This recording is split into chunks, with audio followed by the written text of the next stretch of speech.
In the ultra-competitive and highly intense environment that is the world of sports, sometimes tempers reach a boiling point. Welcome to WatchMojo.com, and today we're counting down our picks for the top 10 sports meltdowns. For this list, we're looking specifically at meltdowns that took place during gameplay, and including both players and coaches. We're excluding press conferences, however, because we already have a list on that very topic. It shouldn't be in the game, that stuff. I don't want it in the game, but I have to protect my team too. Number 10. Earl Weaver. Not one more than I've lost, kid. Oh, no, you haven't, Earl. Games, count games. Earl Weaver won over 1,400 games as the manager of the Baltimore Orioles between 1968 and 1986. Perhaps equally impressive, however, is the fact that he was ejected from nearly 100 games during that same time period. One of his most notorious outbursts came in 1980 in a game against the Tigers, when Weaver went toe-to-toe with umpire Bill Haller, who happened to be wearing a microphone. Weaver accused Haller of blatantly cheating the Orioles, and even threatened to punch him square in the face. You do it again and I'll knock you right in your nose. I didn't touch you. Number 9. John Totorella. Tortorella continues to berate Bob Hartley. He is furious. Famous for his profanity-filled tirades, Tortorella took things to another level when he attempted to fight Bob Hartley, the coach of the Calgary Flames, in the locker room during the first intermission of a game. John Totorella has gone over to the Calgary Flames hallway outside their room. Tortorella was furious because he believed the Flames initiated a line brawl to start the game in an attempt to injure one of the Canucks players. Flames coaches and players looked on while Canuck players held him back. Needless to say, the NHL was not impressed with Tortorella's actions and suspended him for 15 days without pay. But Cross a line? I'm not going to go there. Please, don't push me here. I'll answer your questions. I've tried to be as honest as possible with that, but I'm not going to go into the other stuff. Number 8. Kyle Busch and Joey Logano. Any blows landed between the two of you? None to me. Can't we all just get along? Donnie Allison and Cale Yarborough certainly didn't agree at the 1979 Daytona 500, and neither would Kyle Busch and Joey Logano, as the pair engaged in a full-on fist fight at the finish line of the Cobalt 400 in Las Vegas in 2017. Busch and Logano were fighting for third place on the final lap when Logano made contact with Busch's car, causing it to spin out. Logano would ultimately finish fourth, while Busch dropped to 22nd. Moments after finishing, Busch physically confronted Logano and his pit crew. Unfortunately, or perhaps fortunately for Busch, he walked away with the loss and a bloody forehead, but surprisingly, no penalties. That's how Joey races, so he's gonna get it. Number 7. Jürgen Klinsmann. I think a lot of things have been building up inside of me for months. Towards the end of his career, Klinsmann joined Bayern Munich and helped lead the team to the Bundesliga title during the 1996-97 season. He didn't always see eye to eye with manager Giovanni Trapattoni, however, and things boiled over during a game against Freiburg. Trapattoni removed Klinsmann from a tie game, much to the star striker's frustration. He let his coach and the world know he was unhappy when he launched an extremely forceful kick into an advertising pillar, leaving a pretty impressive hole in the side.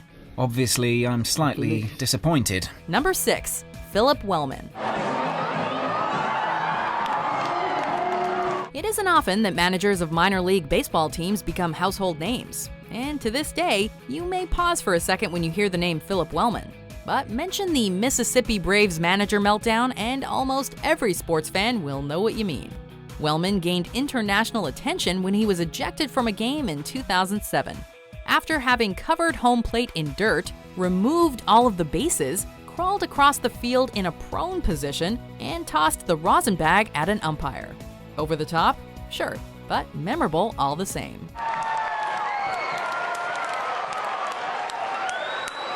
Number 5. The Boston Bruins go into MSG Stands. The fans are now getting involved. If you came across this clip on television, you'd think it's a scene from Slapshot rather than from an actual NHL game. The 70s were a different time, however, and fantasy became reality on December 23, 1979, during a game between the Boston Bruins and the New York Rangers. What started as a skirmish between the players quickly escalated as fans began throwing things on the ice and reaching over the glass to punch Bruins players. Several players responded by going into the stands, including Mike Milbury, who wound up beating a fan with a shoe. I had to beat them to death with their own shoes. Number 4. Lou Piniella throws base. Who would have thought America's pastime could get people so angry? Despite earning the nickname Sweet Lou, Piniella was far from a sweetheart, proven by the fact that he was ejected 63 times during his managerial career. Arguably, his most famous ejection came during his best season as manager of the 1990 Cincinnati Reds, the eventual World Series champions.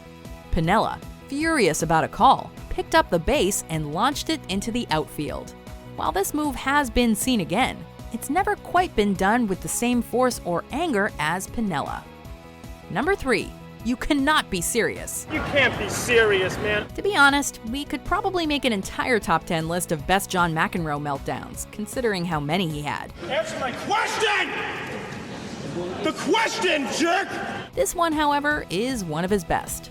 In a match against Tom Gullickson at Wimbledon, chair umpire Edward James ruled that a ball McEnroe had hit was out. McEnroe grew more and more enraged, although surprisingly kept it relatively PG. Still, his "you cannot be serious" remains by far one of his greatest quotes of all time. You cannot be serious! That ball was on the line! Number 2. The Pine Tar Incident. And the Yankees have won the ball game 4-3. Red is called out for using an illegal bat. This game was legendary for all the wrong reasons. In a game against the New York Yankees in 1983, Kansas City Royal George Brett hit a 2-run homer in the 9th inning to give his team the lead. The umpires took a closer look at Brett's bat, however, and ruled that there was too much pine tar on it, nullifying Brett's home run. Brett famously sprinted from the dugout following the call to confront the umpires. The Royals protested the game and it was actually upheld, and Brett's home run was restored and a game resumed a few weeks later.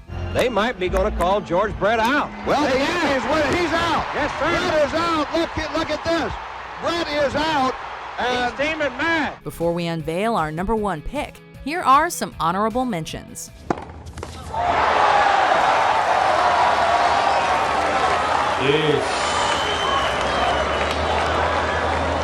And Rask just goes off right here, falls down. Look out below, and he's not done either. A milk crate will come flying over the boards. Suspension possibly to foul. And Carlos Pérez going after the equipment. That's dangerous, actually. I mean, there are people somewhere nearby. Before we continue, be sure to subscribe to our channel and ring the bell to get notified about our latest videos. You have the option to be notified for occasional videos or all of them. If you're on your phone, make sure you go into your settings and switch on notifications. Number 1. The Pacers-Pistons Brawl, also known as Malice at the Palace. Now Artest has jumped over the scorer's table and is trying to get down to the bench. Artest is in the stands. This is perhaps the most infamous brawl in the history of sports, and certainly the NBA. Things took a dark turn on one November night in 2004 at the Palace of Auburn Hills, during a game between Indiana and Detroit. With less than a minute to go, a scuffle broke out between players on the court. Things appeared to be settling down until Pacers player Ron Artest was hit with a drink thrown by a fan in the stands. The fiery Artest then went into the crowd and ignited a huge fight. Following the incident, 9 players were suspended for a total of 146 games, while the fan who threw the plastic cup and subsequently punched Artest was charged with assault and battery. This is a disgrace. Do you agree with our picks? Check out this other recent clip from WatchMojo, and be sure to subscribe and ring the bell to be notified about our latest videos.